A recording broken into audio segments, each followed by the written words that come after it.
इंद्रियां देखने भर में स्वतंत्र है।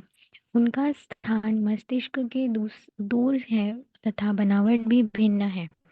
इसमें इनकी भिन्नता अनुभव की जाती है, पर तथ्य यह है कि वे सभी मन के बाजीगर द्वारा उंगली के इशारों पर चलाई जाने वाली कठपुतलियां हैं।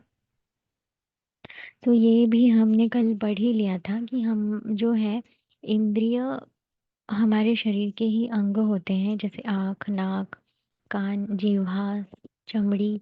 ये हमारे इंद्रिय होते हैं, लेकिन इन इंद्रियों को संयम रखने का काम, या फिर हम इस इंद्रियों को चलाने का काम हमारा मन करता है, ये हमने कल देखा था। और ये भी एक कठपुतलियों की तरह हमारा जो मन है उसके इशारों पर हाँ इंद्रियों को चलाते हैं। अधिक से अधिक इतना कह सकते हैं कि मन मानो वे महाराज की नर्तकी है, जिन्होंने अपने स्वामी को प्रसन्न करने के लिए तरह तरह के खेल और स्वांग रचने पड़ते हैं। इंद्रियों की बुरी आदतों से कई प्रकार की हानियां होती हैं। चटोरपन, कामुकता, आलस, दुर्व्यसन जैसे कृत्यों के लिए इंद्रियों को दोष दिया जाता है। तो ये भी हमने पढ़ा था कि इंद्रियों को अगर हमने कंट्रोल में नहीं रखा तो ये कई बुरी आदतें रखता है, जैसे कि चटोरपन मतलब स्वाद रखने का, कामुकता यानी कि मतलब बहुत ही ज्यादा चंचल, आलस, दुर्व्यसन ऐसे कृत्य जो हैं वो इंद्रियों को ही हाँ दोष देते हैं। उनका नियंत्रण गृह निग्रह करने की बात सोची जाती है। यह जड़ का ध्यान रखकर पत्ते को सींचने का समान है। इंद्रिय निग्रह के स्थानीय अभ्यास प्रायः असफल रहते हैं। कामुकता की प्रवृत्ति को लंगोट बांधने के प्रतिबंध से नहीं रोका जा सकता। प्रतिबंध से प्रत्यक्ष रुक सकते हैं, पर भीतर से उनकी लिप्सा झलकती रहे तो अंतः व्यक्तियों का क्षरण इंद्रिय भोग जितना ही होता है। पानी का सोता पानी का सोता रोका जाना चाहिए। मेड़ बांधने पर तो वह एक जगह रुकते ही है, दूसरी जगह फूट पड़ेगा। इंद्रिय निग्रह का तो स्थानीय रोकथाम की बात सोचने के साथ लिप्साओं के उद्गम मंत्र मन पर नियंत्रण करना चाहिए। इंद्रिय निग्रह की सफलता मनोनिग्रह पर निर्भर करती है। इंद्रिय निग्रह, यहाँ पे इंद्रिय निग्रह का मतलब बताया गया है इंद्रिय संयम। इंद्रियों को हमें मॉनिटर करना चाहिए, और इंद्रिय मॉनिटर तभी होगा जब हम अपने मन को मॉनिटर करेंगे या फिर मन को संयम रखेंगे। अगर मन संयमित रहेगा तो इंद्रिय अपने आप हमारे वश में रहेंगे। यहाँ पे यही इसका सारांश है। कुसंस्कारी मन कच्चे पारे की तरह है। वही सुसंस्कारी बना लिए जाने पर मकर ध्वज जैसे पारद रसायनों के रूप में विकसित होता है। तो गुणकारी रसायन का काम करता है। कच्चा पारा तो भयंकर शरीर विस्फोट एवं मरण का निमित्त बन सकता है। मन की गुलामी बुरे किस्म की पराधीनता है। गुलाम सोने खाने जैसे समय तो अवकाश प्राप्त कर लेता है, पर मन के गुलाम को दिन रात में कभी भी चैन नहीं मिलता। स्वतंत्रता पूर्वक वह कुछ भी कर सकना तो दूर सोच तक नहीं सकता। अब यहाँ पे अब बताया जा रहा है कि जो मन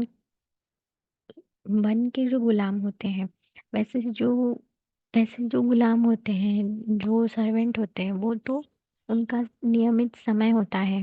हर चीज़ का वो समय रखते हैं कि इस समय में वो खाएंगे, इस समय में वो सोएंगे, नियमित उनका समय निर्धारित रहता है।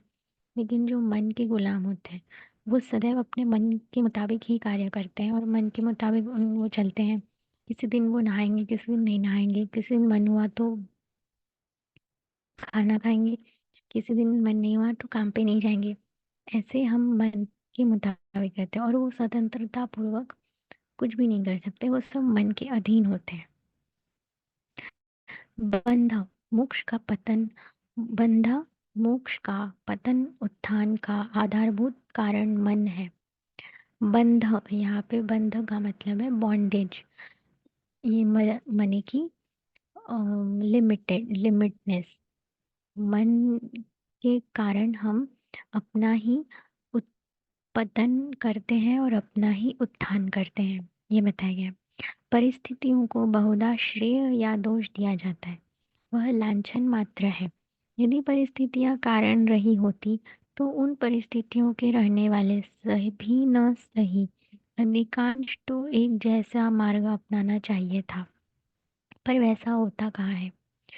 हम मोस्टली अपने सिचुएशंस को ब्लेम करते हैं कि ऐसी सिचुएशन हो गई थी, इस वजह से ही वैसा कारण हुआ। लेकिन वो भी एक कारण होता है, पर हमेशा हर सिचुएशन में अगर ऐसी ही हो तो सभी लोग जो है एक जैसे ही चलने चाहिए, एक जैसे ही मार्ग पर चलने चाहिए। पर ऐसा भी नहीं होता, हर कोई कभी ना कभी अपने मार्ग पे ही चलते हैं। अच्छी से अच्छी परिस्थितियों के लोग समस्त सुविधा साधन होते हुए भी बुरे से बुरे कर्म करते हैं। इसके विपरीत भारी विपत्ति में फंसे हुए और अभावग्रस्त स्थिति में रहते हुए भी कितने ही लोग अपनी नैतिकता और सदाशयता बनाए रहते हैं। अब हम देखते हैं कि जो अच्छी से अच्छी सिचुएशंस में भी, परिस्थिति में भी लोग अगर रह रहे हैं, कई सारे साधन सुविधाएं हैं, पर लेकिन बुरे से बुरे कर्म वो करते हैं। उन उन वो क्यों? क्योंकि वो अपने मन के अधीन होते हैं, उनका मन जैसा कहेगा वो वैसे करेंगे। लेकिन जो विपरीत उसके विपरीत परिस्थिति है, जो बहुत ही बुरी कंडीशन में है फाइनेंशियली या इमोशनली, तो वो जो है फिर भी हमेशा नैतिकता और सदाशयता, मतलब कि नैतिकता का पालन करेंगे, मतलब ईमानदारी का पालन करेंगे और खुश रहने की कोशिश करेंगे, ऐसा वो दिखाते हैं। मतलब वो प्रिटेंड नहीं करते कि वो प्रॉब्लम्स में है। वास्तविक कारण मन का स्तर है। वह अपनी निकृष्टता एवं उत्कृष्टता के अनुरूप मनुष्य की गतिविधियों को इच्छित दिशा में घसीटता चला जाता है। इन सब का जो रियल रियल रीजन है वो हमारा मन है, और मन का स्टेट ऑफ माइंड है, जिससे कि वो अपने बॉडी निकृष्टता का मतलब होता है, एक मिनट,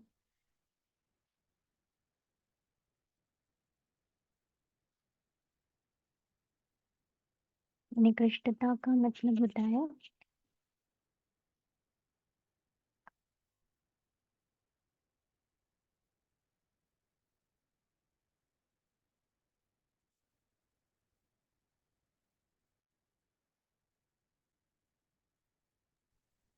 अनामिका उत्कृष्ट के विरुद्ध निकृष्ट।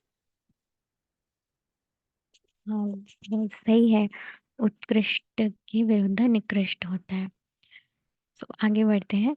मन को अवांछित चिंतित चिंतन से बचाना तथा सदैव परिस्थिति से तालमेल बैठाने जैसी स्थिति में बनाए रखना भी एक कला है।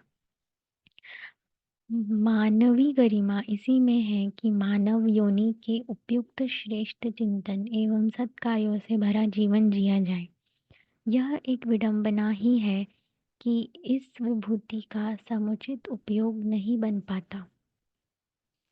अब एक मतलब एक बहुत ही अच्छी कला होती है मन को अनवांटेड थॉट्स या फिर अनवांटेड जो विचार हमारे मन में आते हैं उससे अपने आप को बचाना, और हमेशा एक बैलेंस बनाए रखना, ये एक बहुत बड़ा टास्क है, मतलब एक कला ही है।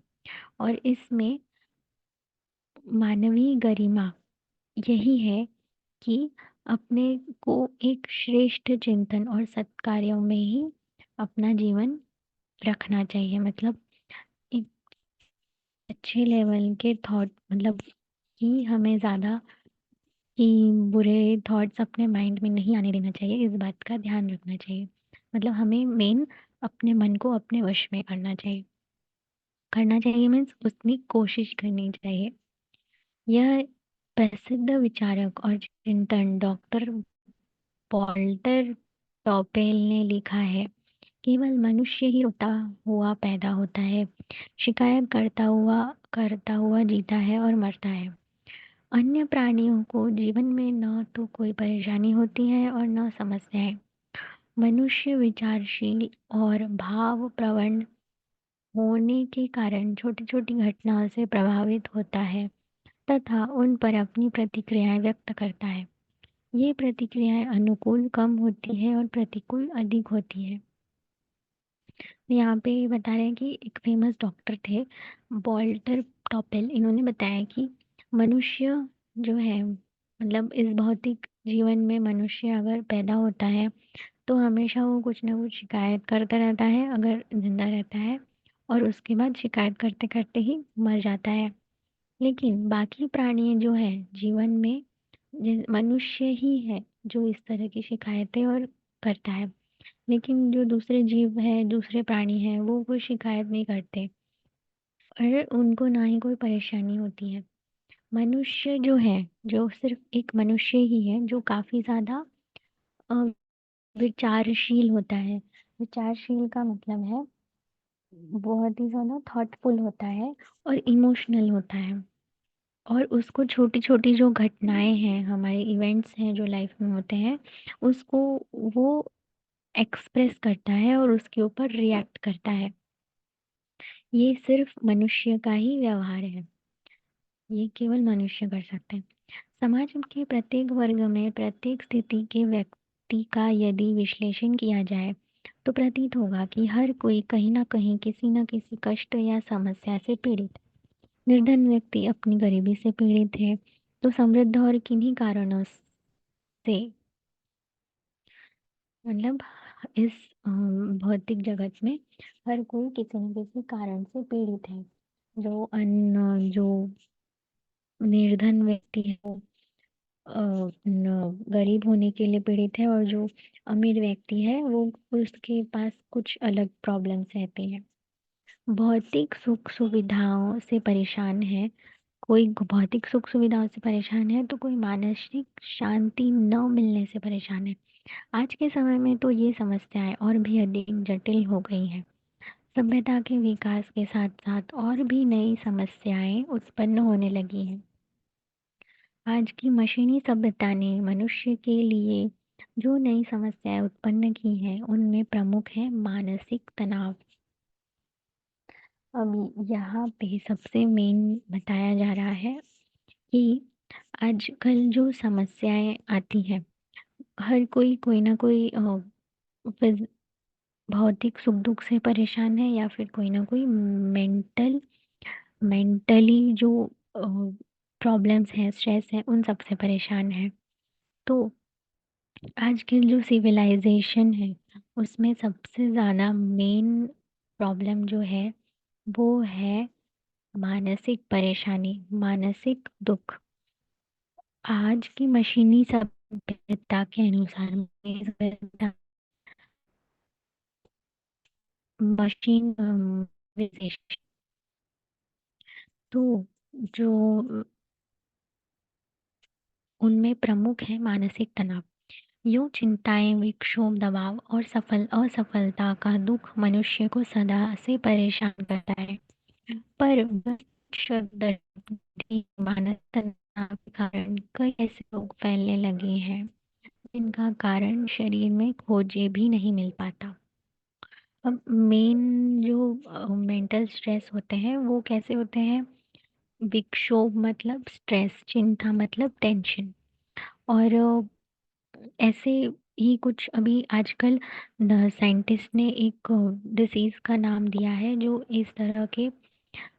डिस इस तरह की जो मेंटल स्ट्रेस है वो अभी बढ़े जा रहे हैं, तो इसको नाम दिया गया है इंग्लिश में साइकोसोमैटिक।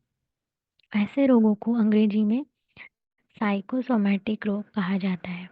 ठीक है।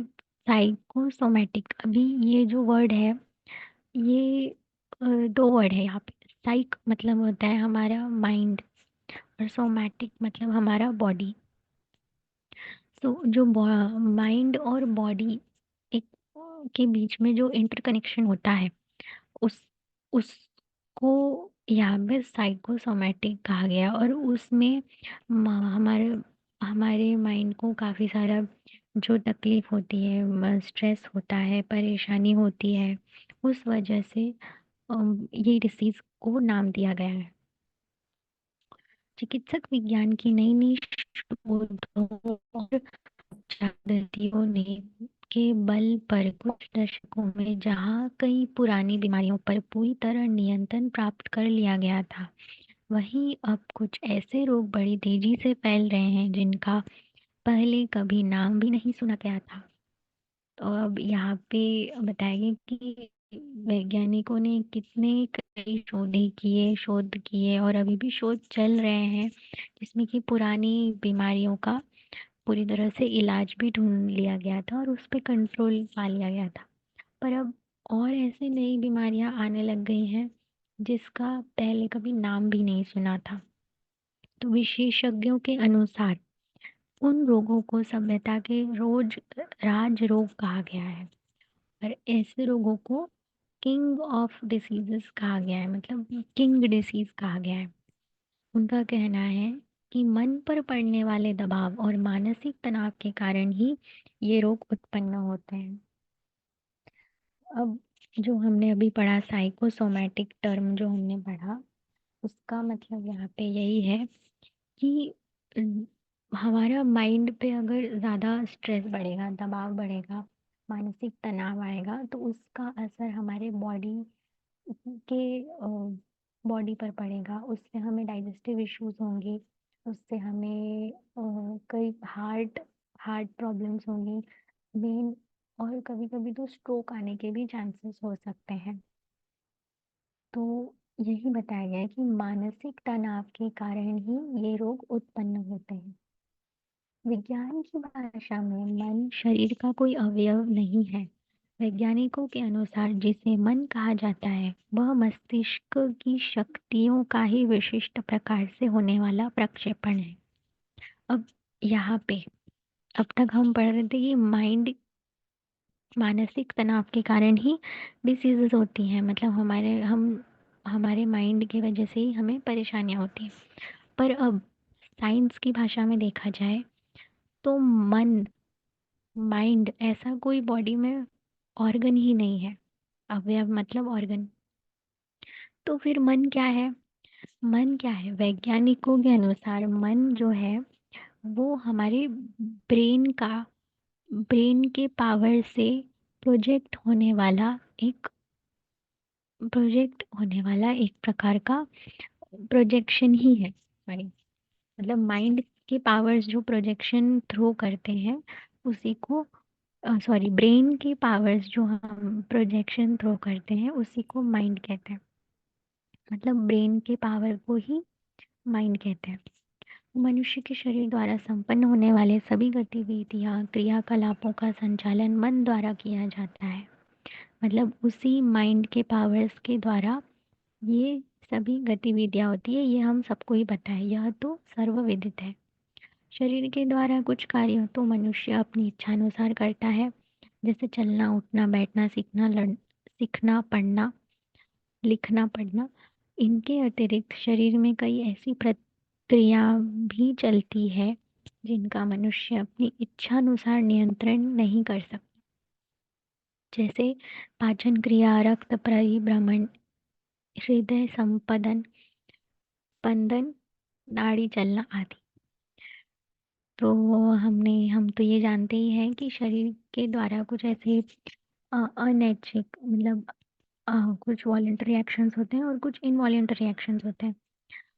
जो वॉलेंटरी एक्शंस होते हैं वो भी हमारे ब्रेन द्वारा ही चलता है, और जो इनवॉलेंटरी एक्शंस है जैसे कि digestion, blood circulation, heart heartbeat, वो सब भी मस्तिष्क द्वारा ही नियंत्रण करता है। तो मस्तिष्क में एक प्रकार का ग्लैंड है हाइपोथैलेमस। इन प्रक्रियाओं का नियंत्रण मस्तिष्क के जिस भाग द्वारा होता है उसे हाइपोथैलेमस कहते हैं। इस केंद्र से चलकर स्नायु पथ के द्वारा अनैच्छिक गतिविधियां चलती हैं। मतलब हाइपोथैलेमस ही हाँ, हाइपोथैलेमस ही वो ग्लैंड है जिससे जिससे जो नर्व्स है वहां से पास होते हैं और उससे हमारे इनवॉल्यूंटरी एक्शंस कंट्रोल होते हैं। अब इसके भी दो भाग हैं, एक पैरासिम्पैथिक और दूसरा सिंथेटिक। पहला जो है पाचन पोषण शुद्धिकरण जैसे कार्य करता है, तथा दूसरा भाग प्राणी को विशिष्ट परिस्थितियों से निपटने की क्षमता प्रदान करता है। तनाव या दबाव के समय मस्तिष्क का यह हिस्सा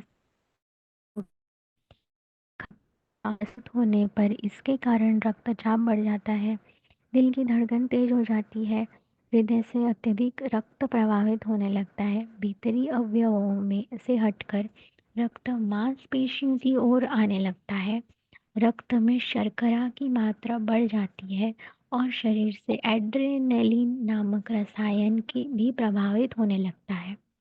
अब अभी हमने पढ़ा कि हाइपोथैलेमस की जो है दो पार्ट है, पैरासिम्पैथिक और सिंथेटिक।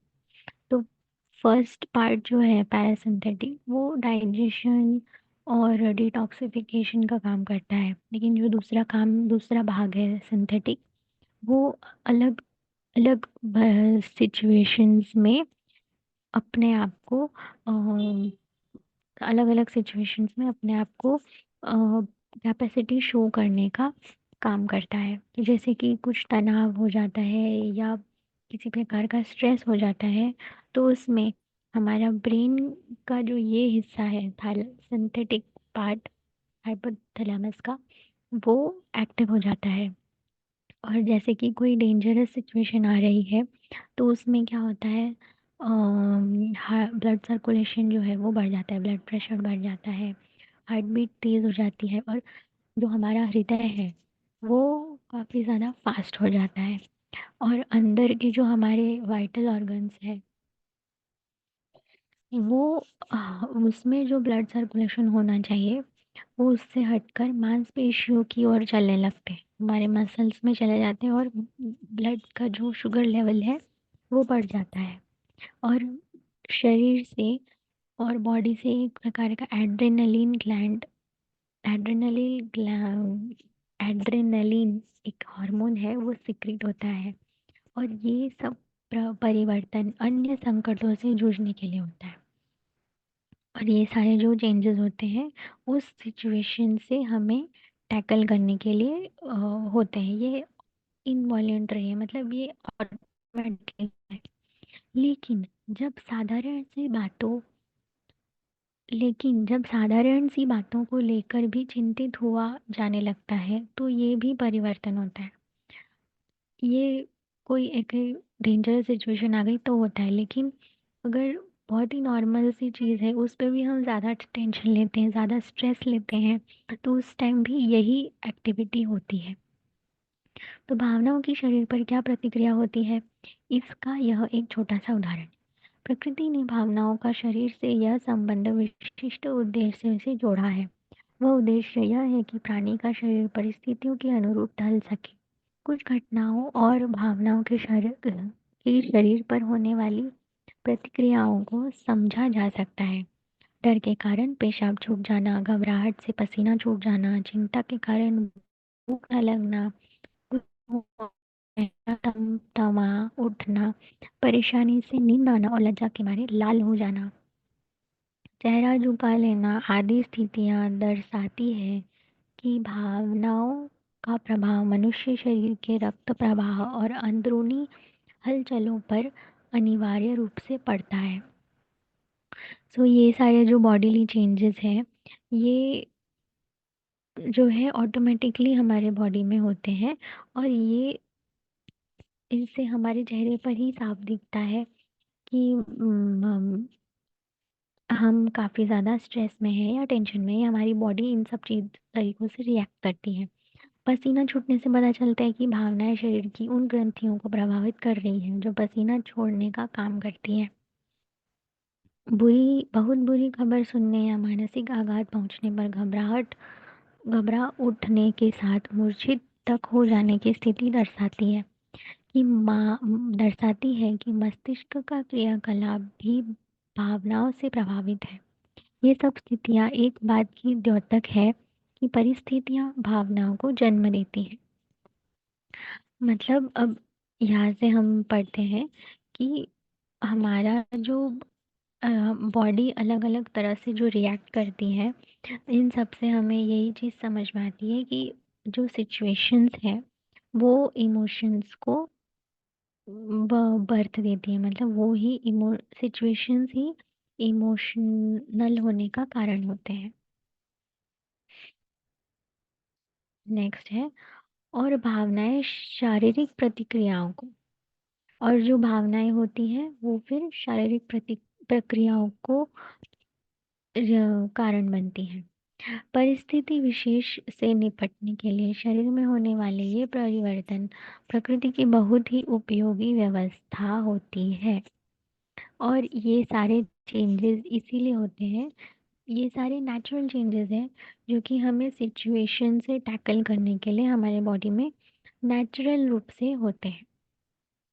तो अभी हम यहीं स्टॉप करते हैं क्योंकि ऑलरेडी अभी 6 मिनट्स ही बचे हैं। तो आज हमने यही देखा क्लास में, आज के सेशन में हमने यही देखा कि हम जब हमारा जो मन है वो बॉडी से कितना कनेक्टेड है। मतलब हमने एक टर्म के बारे में देखा, साइकोसोमेटिक। ये एक बॉडी और माइंड के बीच का इंटर रिलेशन दिखाता है। जैसे कि हम जो भी मन में सोचते हैं, जिस भी प्रकार का स्ट्रेस लेते हैं, टेंशन लेते हैं, उसका अफेक्ट हमारी बॉडी पर भी पड़ता है और हमें अलग अलग प्रकार की डिसीजेज होती हैं। तो इसीलिए हमारी हमें उन चीज़ों को ना सोचते हुए हमें उन उन ज़्यादा स्ट्रेस ना लेते हैं। हम जब भी स्ट्रेस लेते हैं तो हमारे बॉडी में किस तरह का रिएक्शन होता है, ब्लड शुगर लेवल रेज हो जाता है, हार्ट बीट तेज हो जाती है, ये सब भी हमने देखा। तो ये सारे नेचुरल चेंजेस होते हैं। तो ये इसीलिए होते हैं क्योंकि सिचुएशन से उस समय टैकल करना होता है कि इस तरह की सिचुएशन आ गई है तो अब हमें क्या करना चाहिए। तो आगे हम नेक्स्ट, अभी संडे तो छुट्टी है, मंडे हम ये चीज़ कंटिन्यू करेंगे।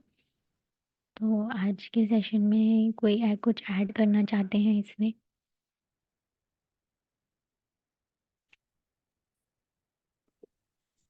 बहुत अच्छे से अनामिका तुमने समझाया। यहाँ से अपने को एक मुझे मतलब लगा इसमें कि मन एक शरीर का पार्ट नहीं है, लेकिन मन के कारण शरीर पे परिणाम हो रहा है। तो क्यों ना हम मन को शरीर से डिटैच कर ले, तो हो सकता है कि सारे प्रॉब्लम की हल वहां पे है। कि मन कोई अवय नहीं है। हमने देखा कि मन कहाँ है हमारे शरीर में, तो मन कहीं भी हमारे नहीं है शरीर में। लेकिन मन ही सारी इसका जड़ है ना। मतलब सारी डिसीज का जड़ मन है। तो अगर हमने सोचा कि मन तो आत्मा का एक हमारे शरीर में जो आत्मा है उसके ये तीन भाग है, मन, बुद्धि और संस्कार। तो हमने अगर आत्मा को शरीर से अगर डिटैच कर दिया कि मैं आत्मा हूँ, शरीर नहीं हूँ, तो हो सकता है, मतलब हो नहीं, मतलब 100% ये है कि हमें कोई बीमारी की तकलीफ ही नहीं होगी। तो जब भी हमें कोई सर दर्द हो रहा है, कोई भी तकलीफ हो रही है, तो अगर हमने ऐसा बार बार प्रैक्टिस अगर की कि मैं शरीर नहीं हूँ, मैं आत्मा हूँ, और आत्मा को तो कुछ हो ही नहीं सकता, और मैं आत्मा हूँ तो मैं शरीर नहीं हूँ, तो शरीर को कुछ हुआ है तो ये मतलब मैं उससे भिन्न हूँ, ऐसा अगर बार बार हमने किया, तो हो सकता है कि ये सारी साइकोसोमेटिक डिसीजेज है हमारी बॉडी से दूर हो जाएगी और हमको कोई तकलीफ नहीं होगी। तो मैंने इसका प्रयोग भी किया है। मुझे माइग्रेन की तकलीफ होती थी, तो मैं हमेशा अपने आप को ऐसा ये करती थी कि मैं आत्मा हूँ, मैं शरीर नहीं हूँ, तो मुझे कहाँ हो रहा है आत्मा को, तो शरीर के कौन से पार्ट को हो रहा है। तो ऐसे मैं बोल बोल के कि मैं शरीर में आत्मा हूँ, ऐसे करके मैं शरीर को डिटैच करती थी, आत्मा हूँ करके शरीर से आत्मा को डिटैच करती थी। और थोड़े देर में मुझे ऐसा समझ में आता था कि मेरे माइग्रेन का प्रॉब्लम सॉल्व हो गया, दर्द दूर हो जाता था और मुझे नींद आती थी। तो ये एक हम सब ने प्रयास करना चाहिए, ताकि कोई भी प्रॉब्लम हमको मन से होती है उससे हम डिटैच हो जाए। ये मेरा अनुभव मैंने शेयर किया, क्योंकि आज सारा उसी पे था। सही, बिल्कुल सही कहा आपने।